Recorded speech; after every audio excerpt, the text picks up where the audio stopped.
శ్రీమాత్రే నమః. హిందూ బంధువులందరికీ నమస్కారం. ఈరోజు మనం ఈ వీడియోలో స్కాంద పురాణాంతర్గత కార్తీక పురాణంలోని 14వ అధ్యాయము మాస చతుర్దశి మహాత్మ్యము మరియు మాస శివరాత్రి వ్రతఫలము ఇప్పుడు మనం చెప్పుకుందాం. వశిష్ఠ మహర్షి జనక మహారాజుకు ఈ విధంగా చెప్పుచున్నాడు. మహారాజా, కార్తీక పూర్ణిమ రోజున వృషోత్సర్గమును చేయువానికి జన్మాంతరీయ పాపములు కూడా నశిస్తాయి. కార్తీక వ్రతము మనుష్యలోకమందు దుర్లభము, సులభముగా ముక్తినిచ్చున్నది. కార్తీక పూర్ణిమ నాడు పితృప్రీతిగా వృషోత్సర్గమును చేయువానికి 1,000,000 సార్లు గయాశ్రాద్ధమును చేసిన ఫలము కలుగుతుంది. మహారాజా, స్వర్గమందున్న పితరులు మన వంశమందు ఎవరైనను కార్తీక పూర్ణిమ నాడు నల్లని గిత్తను గిత్తదూడను లేక ఆబోతును విడుచునా అట్లయినచో మనము తృప్తి పొందుదుము అని కోరుకుంటారు. ధనవంతుడు గాని దరిద్రుడు గాని కార్తీక పూర్ణిమ రోజున వృషోత్సర్గమును చేయనివాడు యమలోకమందు అంధతా మిశ్రమనే నరకమును పొందుతాడు. కార్తీక పూర్ణిమ రోజున వృషోత్సర్గమును చేయక గయాశ్రాద్ధమాచరించినను, ప్రతి సంవత్సరము తద్దినము పెట్టినను, పుణ్యతీర్థములు సేవించినను, మహాలయము పెట్టినను పితరులకు తృప్తి లేదు.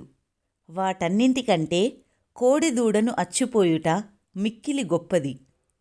గయాశ్రాద్ధము వృషోత్సర్గము సమానమని విద్వాంసులు వచించారు. కాబట్టి కార్తీక పూర్ణిమ నాడు వృషోత్సర్గము సుఖమునిస్తుంది. అనేక మాటలతో పనేమున్నది? కార్తీక మాసమందు అన్ని పుణ్యముల కంటే అధికమైన ఫలదానము చేయువాడు దేవరుణ, మనుష్యరుణ, పితృరుణముల నుండి విముక్తుడవుతాడు. కార్తీక పూర్ణిమ నాడు దక్షిణతో కూడా ధాత్రీ ఫలమును దానమిచ్చువాడు సార్వభౌముడవుతాడు, అనగా భూమికి ప్రభువు అవుతాడు. కార్తీక పూర్ణిమ నాడు దీపదానమాచరించువాడు విగతపాపుడై పరమపదమును పొందుతాడు. కార్తీక మాసమందు దీపదానమాచరించువాని మనోవాక్కాయకృత పాపములన్నీ నశిస్తాయి. కార్తీక పూర్ణిమ నాడు ఈశ్వరలింగ దానమాచరించువాడు ఈ జన్మమందు అనేక భోగములను అనుభవించి ఉత్తర జన్మమందు సార్వభౌముడవుతాడు. ఈశ్వరలింగదానము వలన సమస్త పాపములు నశిస్తాయి, పుణ్యము కలుగుతుంది.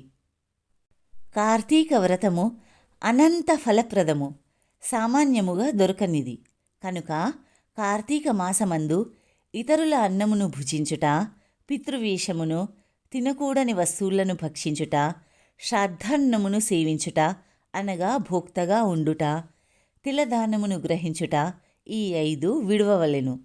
కార్తీక మాసమందు సంఘాన్నమును, శూద్రాన్నమును, దేవార్చకుల అన్నమును, అపరిశుద్ధాన్నమును, కర్మలను విడిచిపెట్టిన వాని అన్నమును, విధవాన్నమును భుజించరాదు.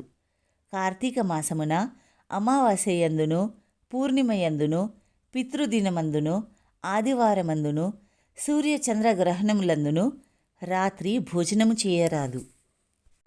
కార్తీక మాసము ఏకాదశి నాడు రాత్రింబగళ్ళు, వ్యతిపాత, వైధృతి మొదలైన నిషిద్ధ దినములందు రాత్రి భుజించరాదు. అప్పుడు ఛాయానక్తము చేయవలెను. రాత్రి భోజనము చేయకూడదు. ఛాయానక్తమే రాత్రి భోజన ఫలంనిస్తుంది. కనుక రాత్రి భోజనము చేయకూడని దినములందు కార్తీక వ్రతము చేయువాడు ఛాయానక్తమును గ్రహించవలెను. ఛాయానక్తమనగా తన శరీరము కొలతకు రెట్టింపు నీడ వచ్చినప్పుడు భుజించుట. సమస్త పుణ్యములను ఇచ్చు కార్తీక మాసమందు నిషిద్ధ దినములందు భుజించువాని పాపములు అనంతమవుతాయి. ఆ పాప విస్తారము నేను ఎలా చెప్పగలను? చెప్పుటకు కూడా అశక్తుడను.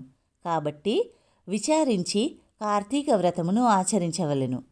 కార్తీక మాసమందు తైలాభ్యంగము, పగలు నిద్ర, కంచుపాత్రలో భోజనము, మఠాన్న భోజనము, గృహమందు స్నానము, నిషిద్ధ దినములందు రాత్రి భోజనము, వేదశాస్త్ర నింద ఈ 7 జరపకూడదు. కార్తీక మాసములో శరీర సామర్థ్యముండి కూడా గృహమందు ఉష్ణోదక స్నానము ఆచరించినచో ఆ స్నానము కళ్ళుతో స్నానమవుతుందని బ్రహ్మదేవుడు చెప్పాడు. తులయందు రవి ఉండగా కార్తీక మాసమందు నదీ స్నానము సర్వశ్రేష్టము. తులారాశిలో సూర్యుడు ప్రవేశించింది మొదలు నెల రోజులు నదీ స్నానమే చేయాలి. అలా నది ఉండనిచో తటాకమందు గాని, కాలువలందు గాని, బావుల వద్ద గాని స్నానము చేయవలెను. తటాక కూపములందు స్నాన సమయమున గంగా ప్రార్థన చేయవలెను. ఇది గంగయందు, గోదావరియందు అవసరము. గంగా, గోదావరి మొదలైన నదులు సన్నిధిలో లేనప్పుడు తటాక స్నానము చేయవలెను. గంగకు నమస్కరించవలెను. కార్తీక మాసములో ప్రాతస్నానమాచరించని వాడు నరకమందు యాతనలను అనుభవించి తరువాత చండాలుడై పుడతాడు. గంగాది సమస్త నదులను స్మరించి స్నానము చేసి హరిని ధ్యానించి హరిచరిత్రను విని గృహమునకు వెళ్ళవలెను. పగలు చేయదగిన వ్యాపారములన్నీ చేసుకుని సాయంకాలము తిరిగి స్నానము చేసి ఆచమించి పూజాస్థానమందు పీఠముంచి దాని ముందు శంకరుణ్ణి ఉంచి పంచామృతములతోనూ ఫలోదకములతోనూ కుశోదకముతోనూ మహాస్నానము చేయించి షోడశోపచారములతో పూజించాలి. తరువాత శంకరుణ్ణి ఆవాహనము చేయాలి. శంకరాయ ఆవాహనం సమర్పయామి అని, తరువాత వృషధ్వజాయ ధ్యానం సమర్పయామి అని, పిమ్మట గౌరీ ప్రియాయ పాద్యం సమర్పయామి అని, పిమ్మట లోకేశ్వరాయ అర్ఘ్యం సమర్పయామి అని, ఆశాంబరాయ వస్త్రం సమర్పయామి అని, జగన్నాథాయ ఉపవీతం సమర్పయామి అని, కపాలధరినే గంధం సమర్పయామి అని, ఈశ్వరాయ అక్షతాన్ సమర్పయామి అని, పూర్ణగుణాత్మనే పుష్పం సమర్పయామి, తేజోరూపాయ దీపం సమర్పయామి, లోకరక్షాయ నైవేద్యం సమర్పయామి, లోకసాక్షినే తాంబూలం సమర్పయామి, భవాయ ప్రదక్షిణం సమర్పయామి, కపాలినే నమస్కారం సమర్పయామి అని ఈ ప్రకారంగా షోడశోపచారముల చేత శంకరుణ్ణి పూజించాలి. ఈ విధంగా ఈ నామములతో భక్తితో పూజించి మాసమంతయు సహస్రనామముల చేత నిత్యము పూజించి పూజావసానమందు పార్వతీకాంత దేవేశ పద్మజార్చాం ఘ్రిపంకజ అర్ఘ్యం గృహాన దైత్యారేదత్తం ఛేదముమాపతే అనే మంత్రముతో అర్ఘ్యమునివ్వాలి. ఇలా భక్తితో చేయువాడు ముక్తుడవుతాడు. ఇందులో సందేహం లేదు.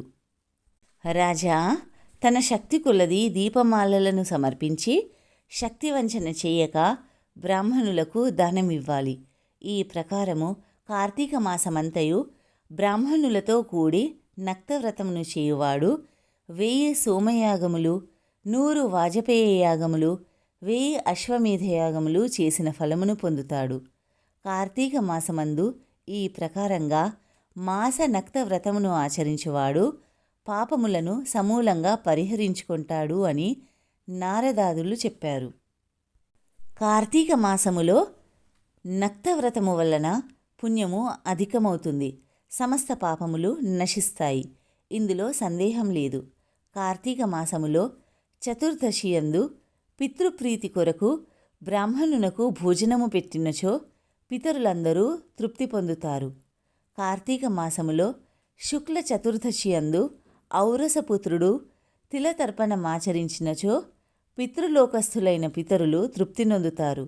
కార్తీక మాసములో చతుర్దశి నాడు ఫలదానమాచరించువాని సంతతికి విచ్ఛేదము కలుగదు. ఇందులో సందేహము లేదు.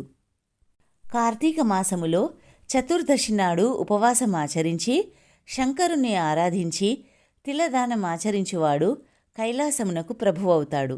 సమస్త పాపములను పోగొట్టున్నది, సమస్త పుణ్యములను వృద్ధిపరచునది అయినటువంటి కార్తీక వ్రతమును చేయువాడు విగత పాపుడై మోక్షమును పొందుతాడు.